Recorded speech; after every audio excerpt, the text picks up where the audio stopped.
The topic for today is metabolic efficacy of time-restricted eating in adults. This recent study is another example of how restricted eating may have an effective approach to improve the metabolic state of both non-obese subjects and those who are overweight. Dr. Gonshor, thank you so much and Happy New Year. Happy New Year to you and to all the people who are listening. May we have a healthy, happy, and peaceful year. Yes, in each one of these sessions, as we always say, we take a deep dive into recent research that brings to light objective scientific evidence of whatever the topic at hand might be. And today, let's look more closely at metabolic efficacy of time-restricted eating, TRE, in adults. Now, this study, like other recent research, is beginning to show objective evidence that TRE can be practical and easy to follow way for some people to control their daily food intake and to lose weight. And there's even more to that story. So let's look at the actual evidence, Reed, because science matters.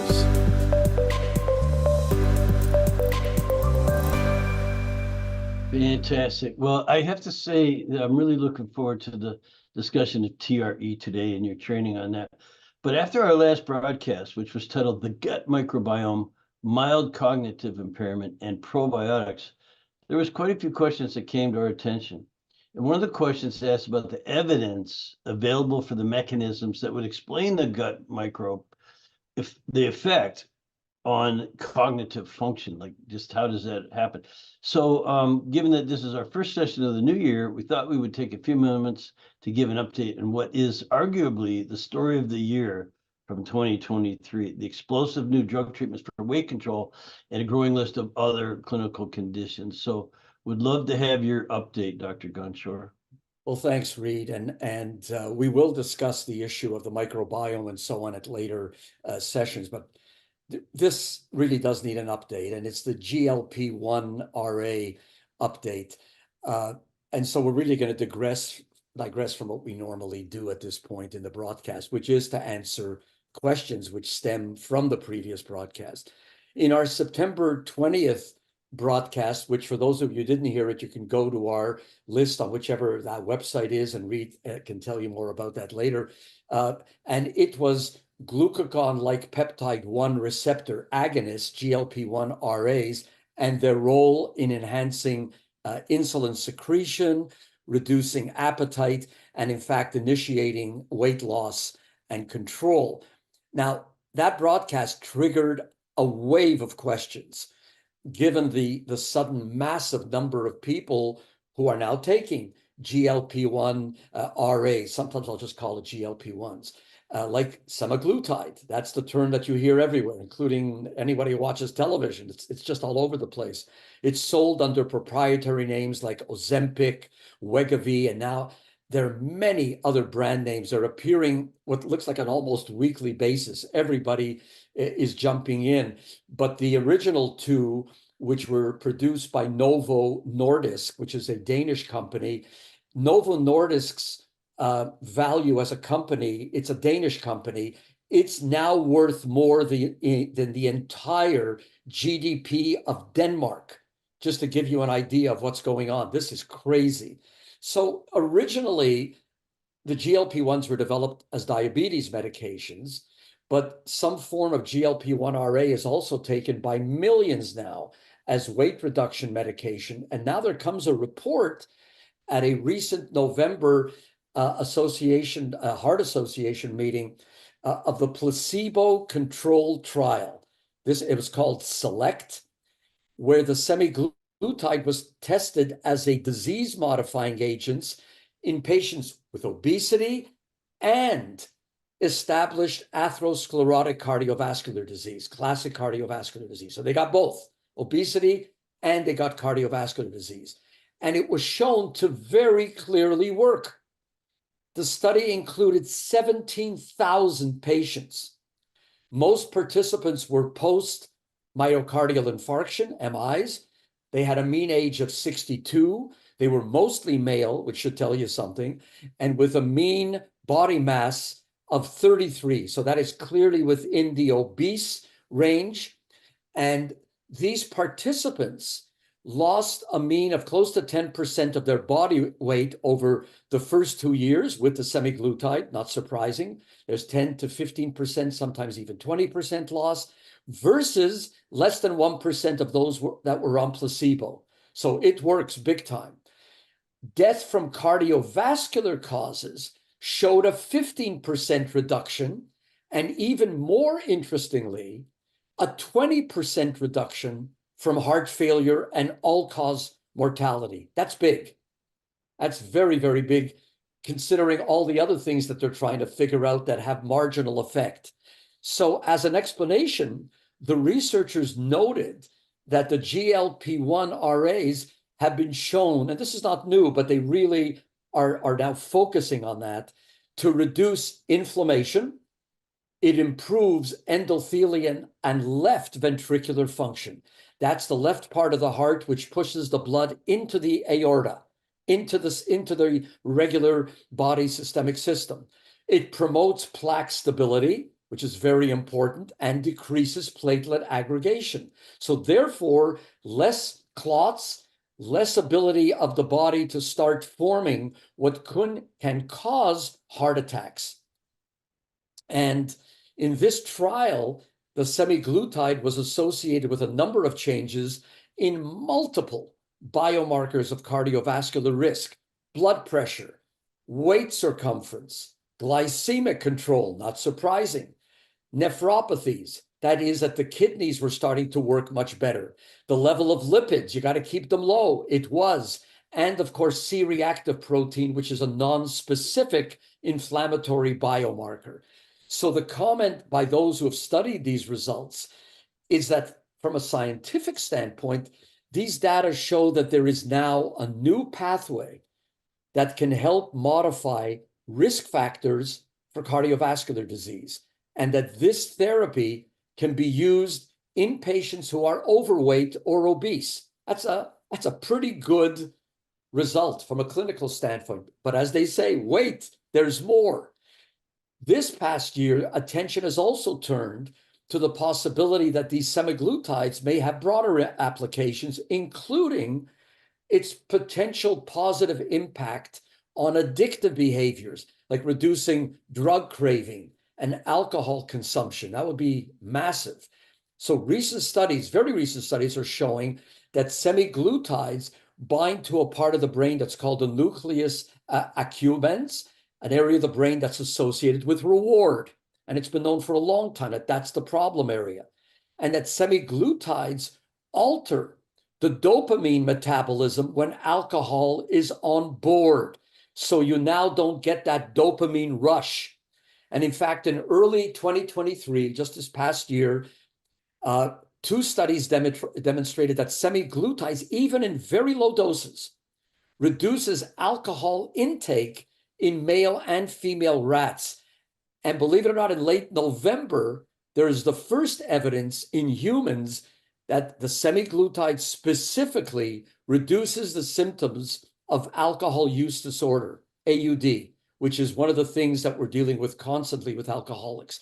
This study, a small group of 6 patients who received semaglutide treatment in the course of other pharmacotherapy that they were getting for weight loss, showed a very strong reduction in these AUD symptoms. So they were really much less wanting to drink, in effect, even at very low doses.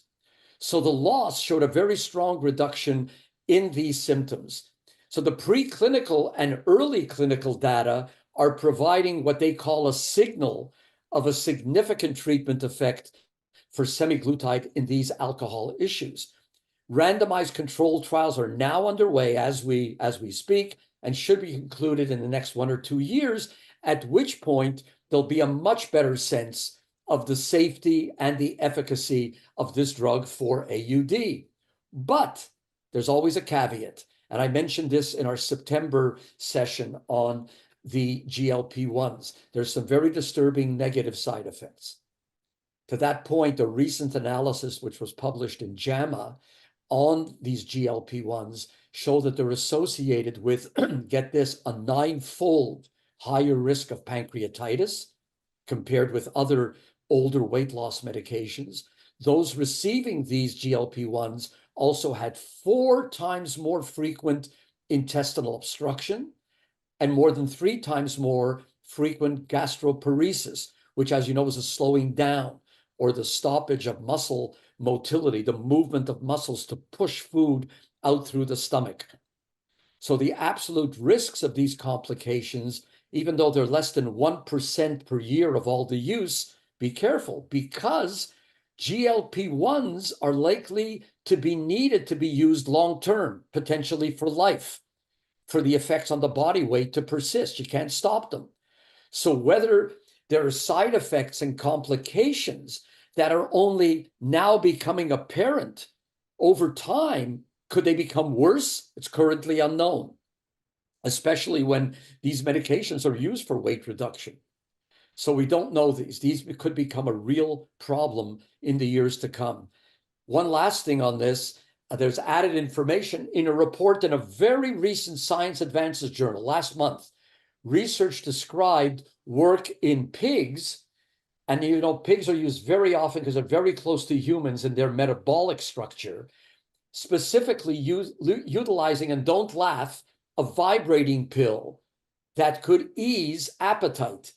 And how they did this, the researchers designed a pill. It's about 3 centimeters by 1 centimeter in size. It features a gel plug that interrupts this small battery sitting in that little plug. And once you swallow it, the stomach acids eat away at the gel in the plug. And when they've eaten away, that engages the motor, which causes the pill to gently vibrate inside the stomach. Now, these vibrations stimulate the nerve signals when the stomach swells after a full meal, which is very much what happens normally. Will it work in humans? It's hard to say. So stay tuned, because all of this is a mightily big story, and we will follow it. And we at Science Matters are going to bring you more information in the coming months. Well, thank you for that. And lest we sound like some of that stuff we see on TV, I find it fascinating how the drug companies are always hard at work to try to find a shortcut or way of dealing with these very common conditions like diabetes, which it was created for, control blood sugar levels in people with diabetes. Also, the fact that it can reduce stroke, heart attack, and other problems is important. But it should never be overlooked that you mentioned the recent study, where they found it increased the pancreatitis. I think that shouldn't be overlooked. Also, it's known for acute kidney injury, raising blood sugar, gallbladder problems, diabetic retinopathy, low blood sugar, allergic reactions, mental health effects, which may cause some people to experience agitation, irritability, other abnormal behaviors, as well as suicidal thoughts and tendencies, or increased depression. Of course, there's always medication for that. Yeah. Thyroid tumors and things like that. Its side effects can be swelling, redness, itching at the injection site. Remember, this is an injectable, not a pill you take. Tiredness, nausea, vomiting, diarrhea, abdominal pain, constipation, heartburn, burping, hair loss, dizziness, fatigue, gastrointestinal issues such as gasiness, and headaches, stomach issues, including pain or distension from bloating. And so, science matters a lot, and drugs are presenting us with remarkable ability to manage certain conditions when that's your answer, drugs. Obviously, we want to keep studying so that we can maybe find some other more natural ways. At least that's my leaning. By the way, FDN sponsors this because we want to present both sides quite adequately. I think what you're saying is extremely important as a point, and we've discussed this many times. let everybody understand that there are many other ways to be able for many people to deal with those issues, much of which is what FDN deals with. And I think that we need to be very careful to put the drug efficacy in perspective of what individuals need to do in their daily lives, from what they need to do to bring their metabolic function into better balance. And I know this is something Reed talks about all the time.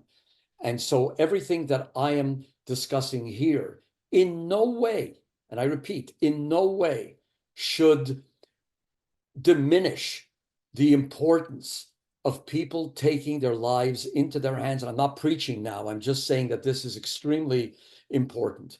But we can't negate, and we shouldn't close our eyes to what we are now seeing, yes, in the drug aspect, but it shows you how the brain, the gut are all related to each other, and how we can begin to get significant changes by beginning to just get to the surface of this iceberg of what it means to bring this epidemic of overweight and obesity in North America under control, because it is an epidemic, folks, and we've got to deal with it. I know we don't have a lot of time, and maybe we should spend a whole session just discussing that. I think you're onto something there, and I do want to sort of correct something we said at the very last session that we did, where we would, at the first of this year, look at studies themselves and talk about how, at least from the FDN perspective, everybody's a study of one. These studies that are 17,000 people still you might not be any one of those 17,000 people. You could be number 17,001, where Yes. you need to look at all of the sort of facts and figures and look at yourself in a different way. So this is why these questions are so important, folks. So keep the questions coming. You got to poke and prod and ask, or we won't be able to do the follow-ups. It also tells you that once you listen to a Science Matters episode, you have to be for the next one where we discuss the questions that came up. So I think that's also a good thing. So thanks again for your questions, and as we learn together, we'll just keep them coming. So thanks, Dr. Gonshor. And let's jump into today's study about metabolic efficacy of time-restricted eating, or TRE, in adults. Let's delve into this and see where we go. So this is the study, and it's quite recent. It was October, the advanced publication was October 2022, and then it was actually in the journals in 23. And what we're seeing here is that time-restricted eating, TRE, may be an effective approach to improve, and this is important, the metabolic state of non-obese subjects, especially in overweight participants. Remember, overweight is not obese. It's leading to obesity, but it's not quite obese. So let's just remind ourselves as background, what is TRE, time-restricted eating? So if you look at feeding and fasting, the circadian rhythms associated with it, we know that the 8-16 or 16-8, meaning hours of eating and then fasting, eating over an 8-hour period, then fasting for the next 16 hours. We know that that encourages many things. We'll go into that in more detail in a few moments. But one of the things that it encourages is BDNF, which is brain-derived neurotrophic factor. And that is, in effect, if you think about it, feeding the neurons to make them stronger, to increase their number, etc. And so it's a protein that supports the survival of existing neurons. It helps growth, differentiation of new neurons and synapses. So it's quite important. So intermittent fasting is shown to increase that. They always talk about eating the first meal the same time each day, normally in the morning when you get up, and to control your caffeine intake, water fasting with nutrients, minerals, vitamin D, salt intake, and cortisol in the AM of course, that increases glucose. Do some exercise to increase that. That is sort of traditionally known as the 8-16 or 16-8. If you take a look at the effect of fasting in and of itself, there are many very positive features until it'll go off the rails if you fast too long. But if you fast something like less than 12 hours, you will increase synthesis of growth hormone. If you're within the 12 to 18 hours of fasting, you will start autophagy. Autophagy is the removal of damaged cells. You also decrease what causes that damage, which is what's known as AGE, or the advanced glycated end products. In other words, you take away those cells that are being damaged. You take away a certain amount of amyloid from the body in general and in the brain especially. And so you're removing old and damaged proteins. And I'm not going to continue much further except to say if you fast over 24 hours, and I'm not suggesting that that be done by everyone, but there are those who do. If you do, there is generally, many studies show this, a decrease in inflammation. There is gut healing because you decrease SIBO and you increase the amount of stem cells in the GI tract. You increase BDNF, which I just mentioned. And of course, that happens over the first 24 hours, as does the decrease in liver glycogen. So what you're doing is you're increasing the use of ketones. And if you're doing that by increasing ketone use, what are you doing? You're tapping the fats. So you're decreasing your appetite. It increases the antioxidants, increases the amount of use of oxygen, etc. I'm not promoting the use of more time in fasting, but if you read this particular one that I'm showing you here, it goes to 48 hours and 72, etc. I'm going to pass through some of this to get to the actual study, so the metabolic efficacy. So in the present study, this was really a meta-analysis of 17 randomized control studies of about 900 people. And what are the results? Well, overall, compared with controls, there was a very modest but an incremental weight loss, not much, 5% for those who were on a TRE regime.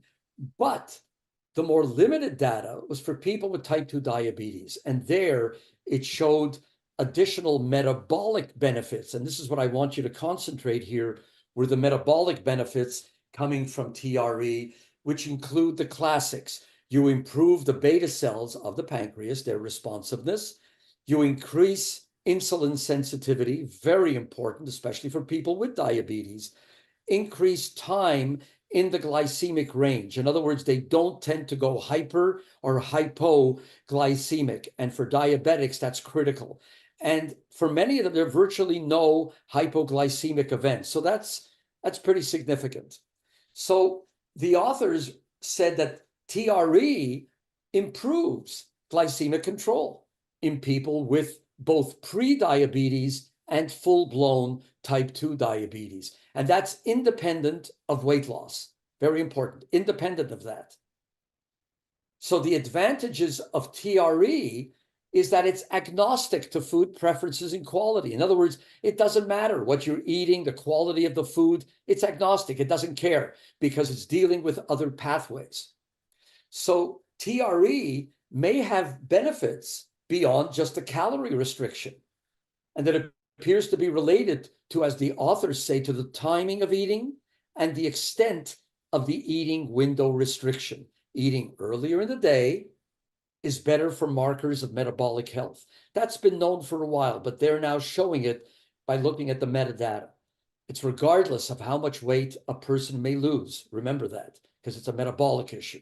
So what are the key takeaways? I said this was going to be a short session on this. TRE can decrease body weight, fat mass, the fasting, blood glucose, it's important, decreases insulin resistance, and the lipid spectrum of triglycerides and total cholesterol, and even more important, low-density lipoprotein cholesterol, which, as you know, is very important for heart function, etc. And especially you see this in overweight participants. So this 816 TRE can reduce body weight and fat mass, both in normal and overweight participants.